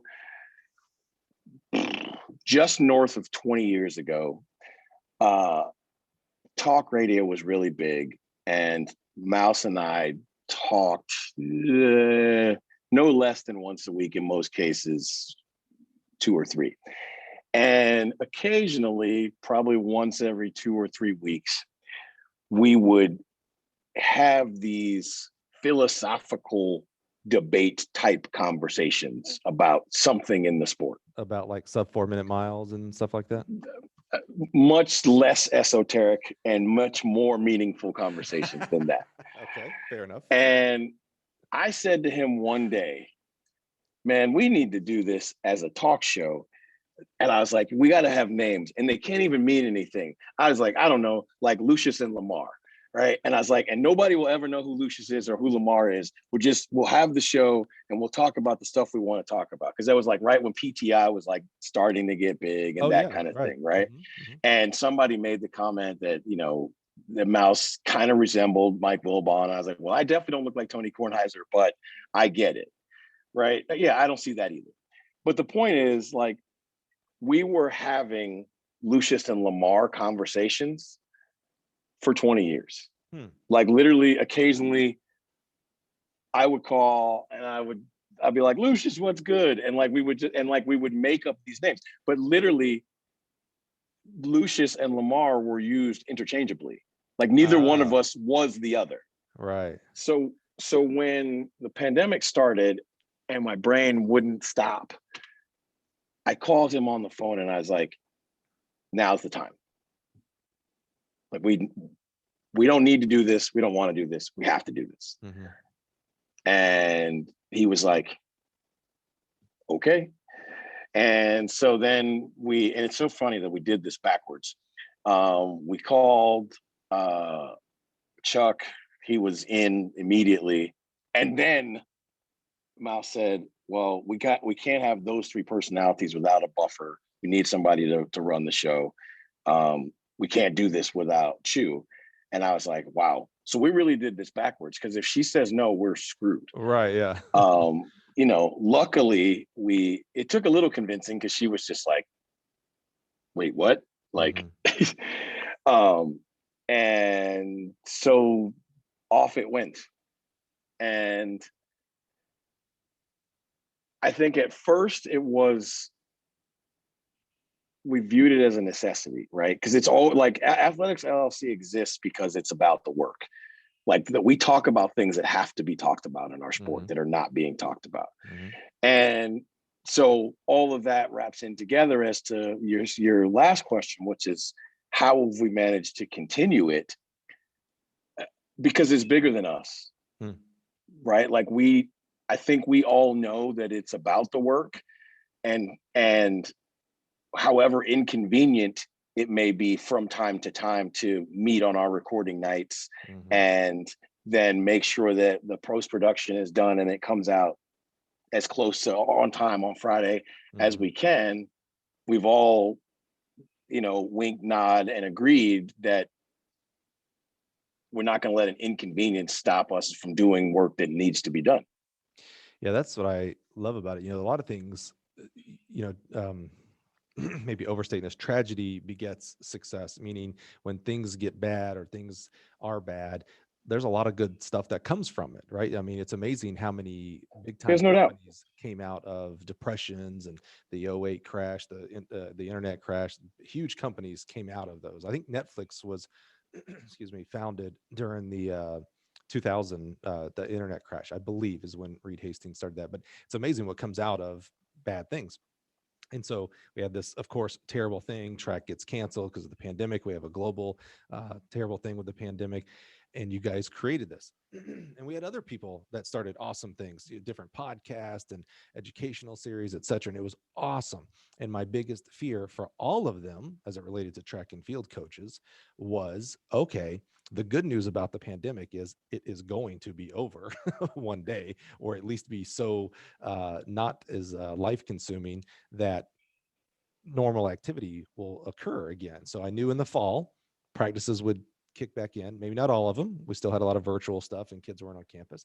But I knew in January track meets would start back up in some form or fashion. That means championships are coming. That means outdoor track is coming. And I look at the excuse me. And I looked at the four people, those four tiles, and I go, okay, Marissa Chu, successful track coach who does a lot of good things with zero track complex. That's amazing. Right. That's busy. That takes a lot of coordination. You don't get to just walk out to a facility and start doing practice.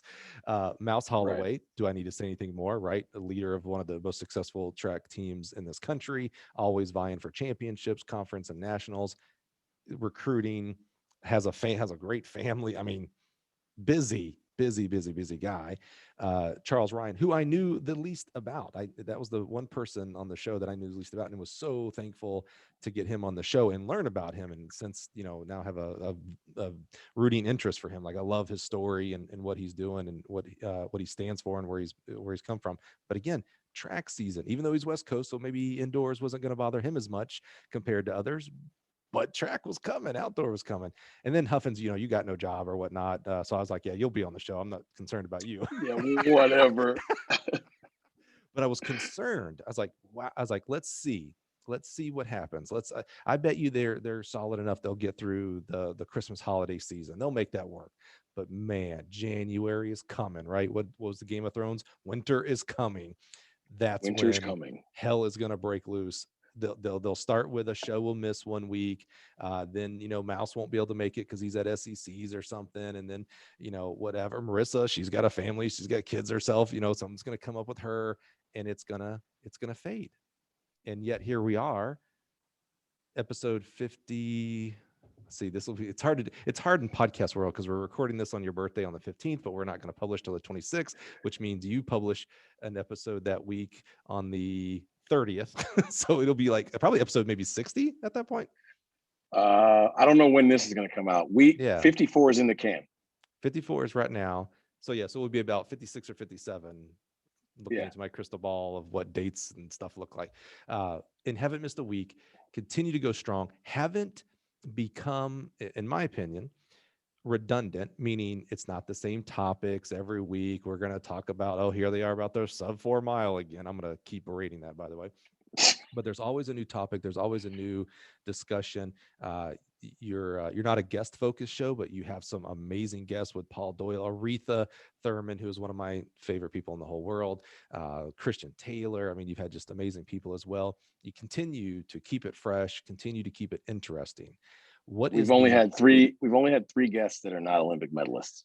Yeah, I'm hoping to become number 4. Just throwing that out there. I don't know if it's Huff I need to lobby, or Chew, or Mouse. I will figure it out. But it's definitely me. Yeah. Okay. Yeah. You keep calling yourself the EP. Now, my understanding of an EP. I don't call myself the EP.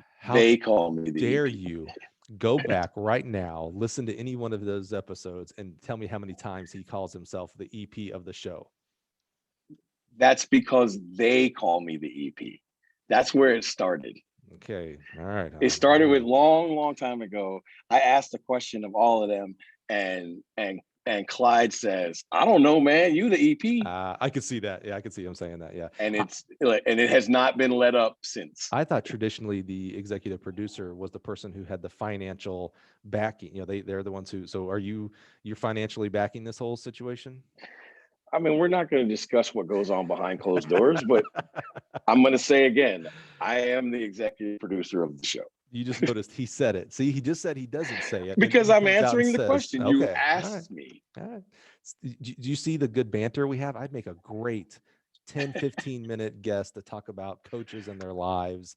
That's the only reason at least 30 minutes. All of our guests are on for half the show. Oh man, I'd be there 30 minutes. You'd have to kick me off. Like she would have to cancel the tile and boot me out, man. I'm so passionate. I'll run about it coaches. up the flagpole. I don't make decisions unilaterally on You're purpose. the EP, man. Did you hear what I just said? I said I don't make decisions unilaterally on purpose. Because I always tell them, listen, man, this is our show. Right. If somebody's head has to be on the chopping block, fine, put mine there. I say, but I'm not gonna dictate to you guys. You're grown people. Right. I'm not gonna say, hey, this is what we're doing.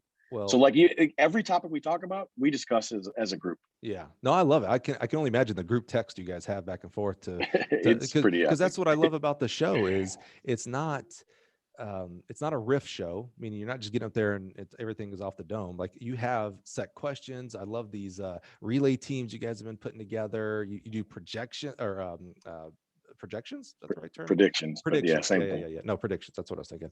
I love it. And so, and what's most important is, right, the customer is always right. And what that means is the market will tell you if your show is successful or not, based on listens and views and stuff like that.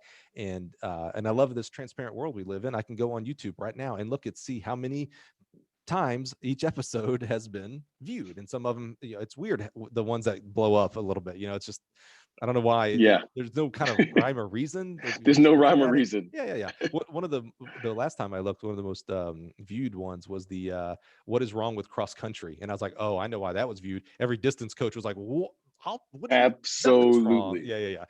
I saw that one pop up, and I was like, that one's gonna go a little viral there. But it's consistently consistent large numbers, no matter the time of year. Like Christmas, you would expect maybe a little bit of a dip because people are spending time with friends and family. Those numbers kept going up. And then we run the audio only version as a bonus segment every week. And our numbers, I mean, we're adding several hundred more, just the audio version. So meaning you're probably getting close to 1,000-ish on each episode. So what is the end game? And to be fair, because that's not a great question. What I mean by that is maybe there is no end game. you want to know what's next Yeah. What's kind the of goal? thing? Where are we going with this? Yeah. Bigger and better. Oh, so you I are would having me on the say show. bigger, better, and never any less authentic. Good. That's key. So, I have said to them, look, I just need to make sure that you guys are all comfortable because it's inevitable where we're going. And, there were some deep breaths and like, whoo, but, everybody's got their pitchfork and we're all going to work and digging the trench. So I think that it's safe to say we will be on some bigger and even more prolific platforms in the not so distant future.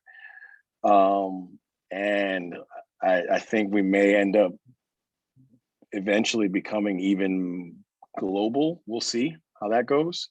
I mean, I guess YouTube is global, but I think you know what I mean. Yeah. But yeah, but honestly, wash, rinse, and repeat. More of what I'm saying is from a process perspective, right?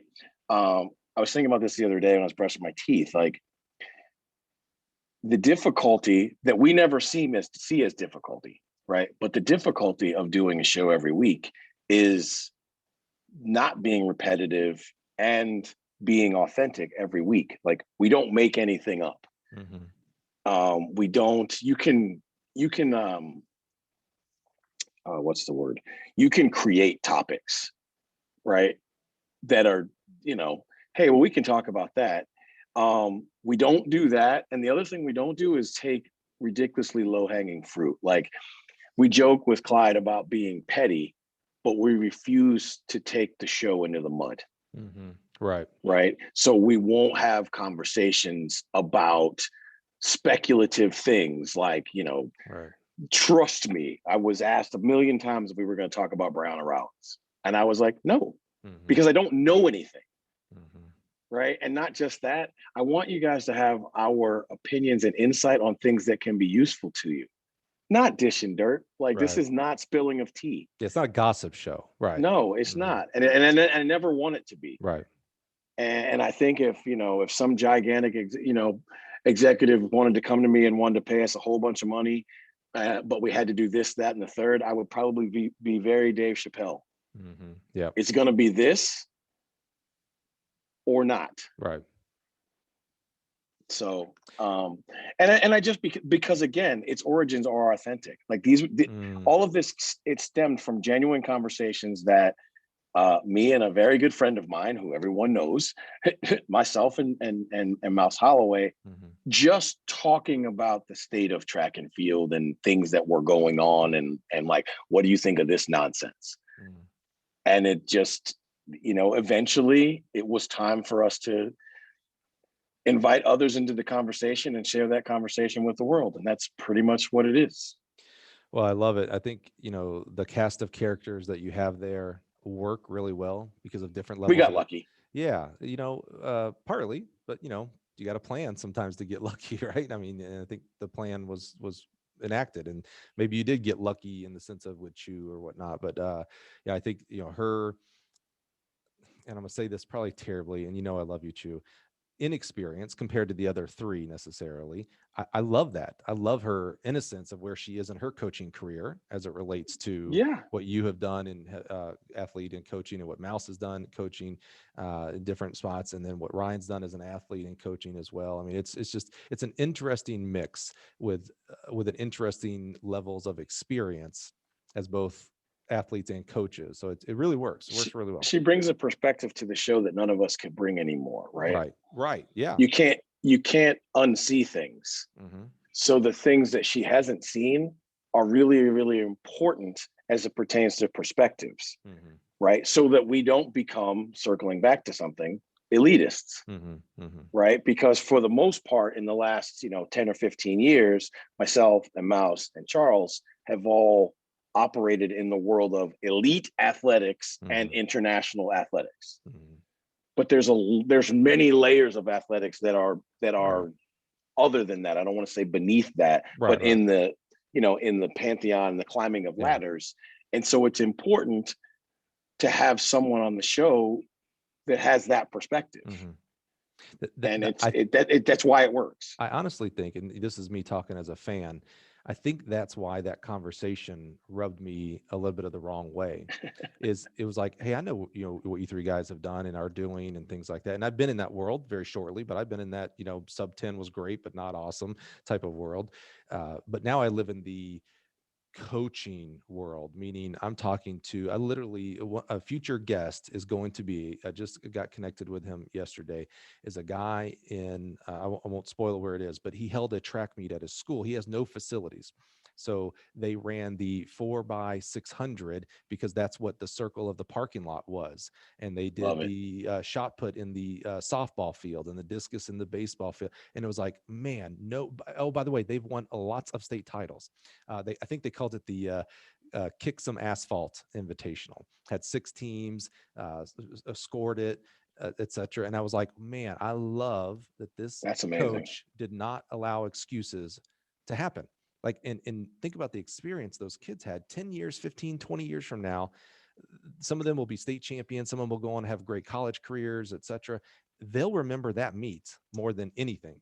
It was a home meet. They got to run in front of their friends and family and teachers. They got to do something crazy. How many people are going to say they ran the 4x600 around the parking lot and the 4x12 and all that kind of stuff? Like, I love that. And I shouldn't say sometimes, that conversation to me rubbed me in the wrong way of like, oh, I think Huff and Mouse and Chuck have forgotten about that level. And I'll tell you, like, that was not, I don't mean to cut you off, but that was never the crux of it. I will tell you what the genesis of the conversation was. The genesis of the conversation was to inspire people to dare to be great and not strive for what has become somewhat mediocre, right? Like, I don't want you as a coach to strive to coach 359 milers, right? I don't want you as a coach to strive to coach 999 sprinters, not because those things aren't good, but because if you are striving to be the best and get the best out of yourself and your student athletes, we need to make sure that the goal is set properly for you. That was the genesis of the conversation, meaning, and I get it. Look, not everybody's going to hear it the same way. I completely understand that. But I'm telling you now, what the goal of that was about was, let's not, when you get a freshman kid whose PB is 47:20, right? We all agree that kid running 45 seconds would be an accomplishment. But what we want to make sure is that neither you nor the kid think that that's the ultimate goal, because you probably can run 44 seconds, right? And so that's it, because it happens a lot in coaching. So it happens a lot. In the sense of not beating this dead horse anymore. And in the sense of that this is my show, so I'm actually going to get the last word here. I don't get to do this with you very much, Huff. I agree with 100% of what you just said there. But you know what but does in a sentence, right?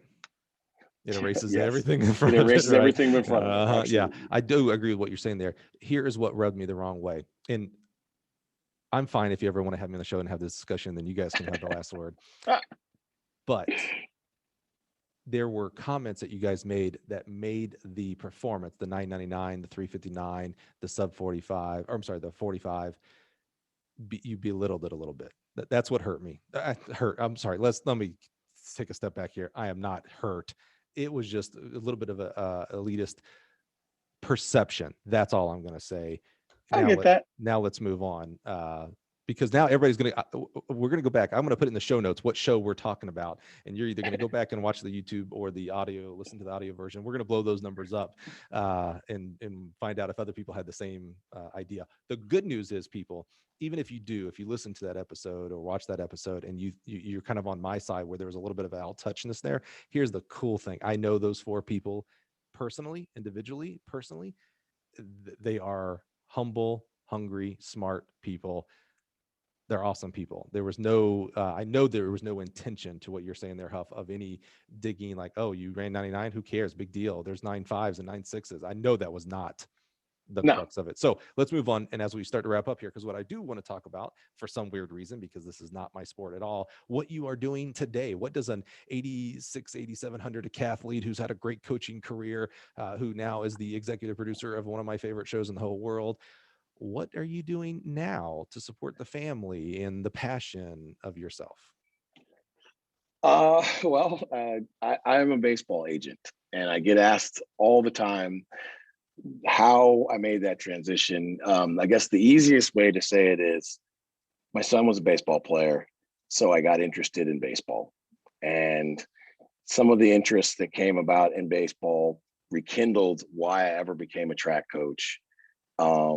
And I'm not an altruistic agent. Like, yes, I do get paid, and yes, I know that there's money involved, but I feel like it's very important to be the steward of these young people's careers from high school stud to multimillionaire. There's a lot of tough roads and a lot of tough conversations and a lot of tough days of training involved.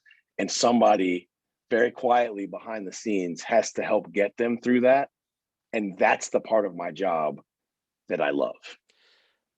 How does one be how does one become a baseball agent, and really how does one transition to becoming a baseball agent? How does one become a baseball agent? There's a test that you have to take in New Yeah, York. I know the specific, the ages and Okay. those kind of things. Like, how do you, like, I mean, okay, it's one thing. I could literally go right now and become an agent. I got to go through the rigmarole and pass the test Yes, and all that kind of but stuff. how do you become a successful one? Yeah, I gotta have clients, right? Exactly. Yeah. Right. So that's where, to be honest, like the track coaching uh, was the most helpful thing. If you're a track coach, especially one for 20 years, you become a relative expert in movement science. Hmm. So evaluating baseball players really isn't that different than evaluating lots of different track events.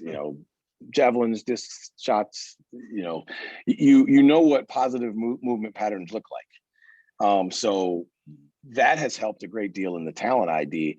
The thing that has also helped is the recruiting part, because you have to be good at being a people person. You have to be good at empathy and understanding. And after being a track coach for 23 years, that's well within my wheelhouse. But baseball's a bit different, right? Like with track, doesn't matter what year you are, you're a high school junior, you're 2 years removed from college, you can sign a pro contract. Baseball is different, right? If you go, you have a draft when you're a senior in high school. If you go to a NCAA, you have to wait till your junior year. But if you go JUCO, you can go after your sophomore year. Like there's different rule You can, sets, right? yeah. So if you can get drafted as a high school senior, and then if you go to junior college, you can actually get drafted twice. You can get drafted after your first year of junior college and after your second year of junior college. Oh, And okay. actually, if you go the JUCO route and then go to a 4-year school, you can actually get drafted 3 times. And there are some people who've been drafted 4, once in high school, once after each year at JUCO, and then Wow. finally as a junior. That has happened. Yeah.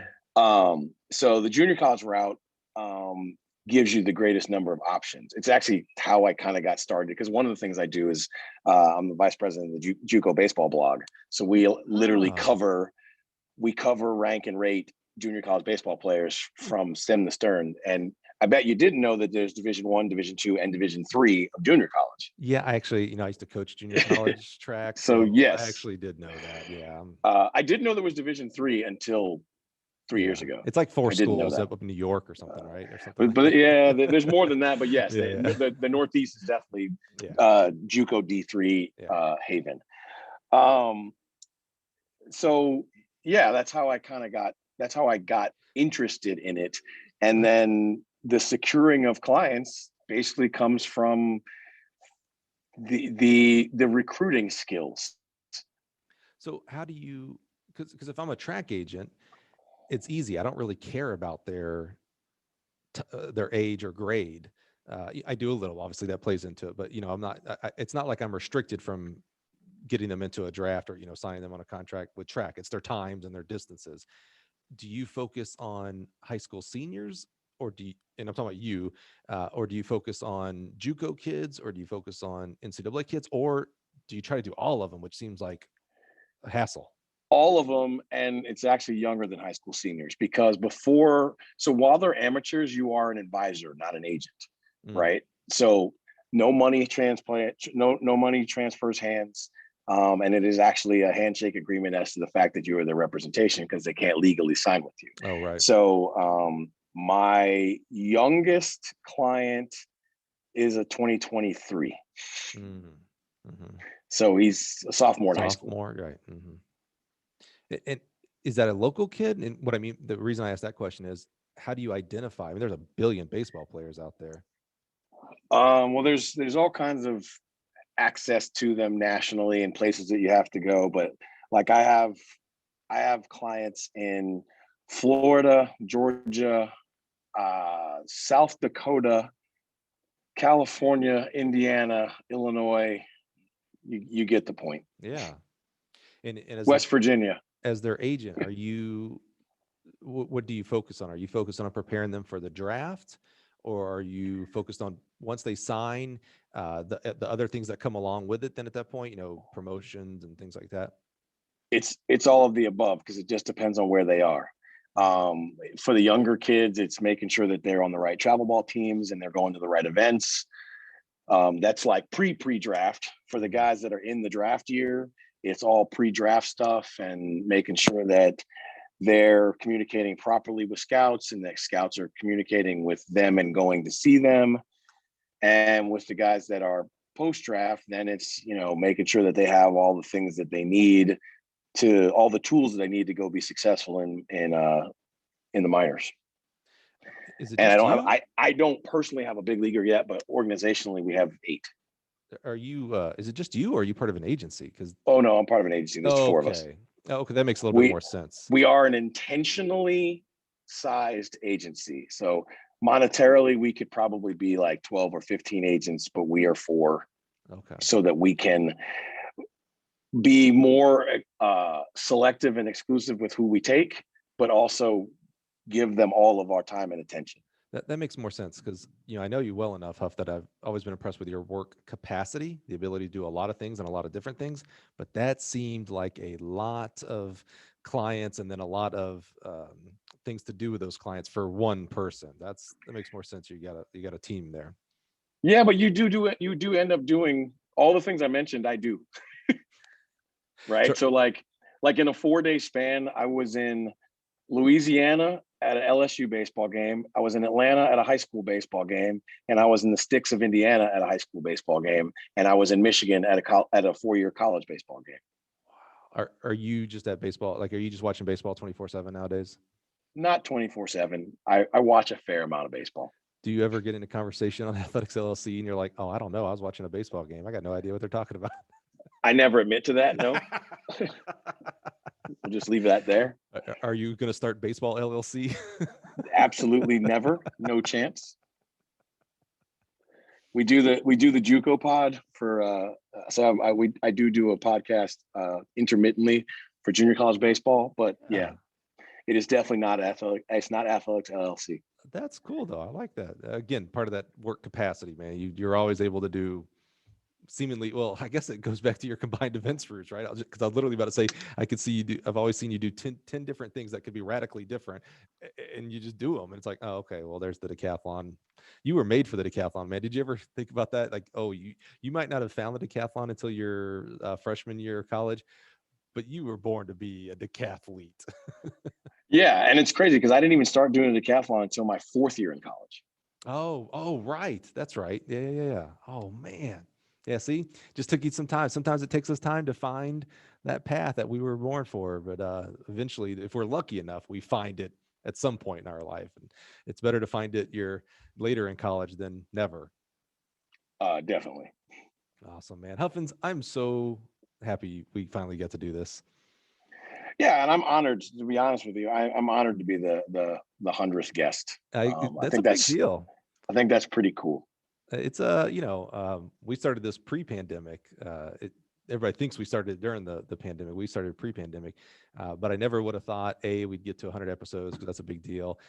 And you know what? I am just so proud of the myriad of guests that we've had here. From you. I mean, you're the pinnacle of the decathletes. Fairness, we did have Ashton on the podcast as well. So, For sure. two of the top 10 decathletes in this world, in this country. That's a big deal, man. I'm happy to have you guys here. And Huffins, we've been friends now for several years, and always been impressed again just with the amount of things that you can do, and then do them at a high level. And then having met your family, I don't know how they put up with you, but you got a pretty good family, and I'm proud of what you do there as the matriarch, if you will, or the patriarch. Patriarch. Hey, that shows my Alabama education. I'm like, I don't know which one it is. Hey, go Troy. Do you have a Troy baseball player on your roster? We got a pretty good baseball team. I do not. Dude, we got to make that happen. We got some good baseball players, man.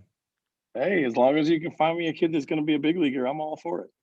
Man, I don't know what it takes. I don't even watch baseball. I have no idea, no clue. Like I said, played 1 year, absolutely. You know what it takes to be a big leaguer, to be honest. Like, obviously talent, all those other things, but honestly, what it takes is, if there's one thing it takes resilience. Being a superstar in baseball requires you to fail 7 out of 10 times. It is a crazy sport. Like, if you're not resilient, you literally you can't get there. Right. You just can't. That's a crazy sport, right? If you hit the ball 3 out of every 10 times, like, you're a big time player, right? Yeah. If you hit the ball someplace where nobody's standing, right? Because the unfortunate part is there's people out there too. So there's a lot of times you hit balls really, really hard, and somebody that's uber athletic goes and runs it down and catches it. And you're like, well, that was cool until you caught it. Those people never affected me in my baseball career. You know why? Yeah, just the umpire. Well, no, 1, 2, 3. Yeah, I couldn't get the bat to hit the ball. So I didn't. Those people, they got to take a break whenever I came up to bat. I was terrible, man. Terrible. All right, Mr. Huffins. Hey, baseball is hard. Agreed. And so is track, and that's why I'll stick to track and field, man. Huffins, man, I'm so glad. Thank you so much for your time, energy, and attention today. I really do appreciate, honestly, your openness to talk about, your successes and your failures. And I think it's important for people to hear those stories, and to see for you, and the example we get from you is not only the resiliency of your athletic career, but through your coaching career. And then maybe even more importantly, that sometimes there is life outside of coaching track and field, that there is there's other careers out there that people who were track coaches can be really, really good at. That's always amazing to me. The amazing men and women who coach track and field, I always look at them like, you could be doing so much more. Like, you could cure cancer, you could run your own business, you could do this, you could be an EP, blah, blah, blah. Like, you're so talented, I think, if you're a track and field coach. And I think you're just a great example of that as you're doing this post-mortem coaching career that you're doing. I completely agree. I think that the track and field coaches are otherworldly talented in many, many, many things. I think most of us could probably go into psychology for sure. Or need psychologists. Sure, probably both. Well, my man, happy birthday. Proud of that you would join us on your birthday. Again, so proud of that story of your son. Thank you for being our 100th episode.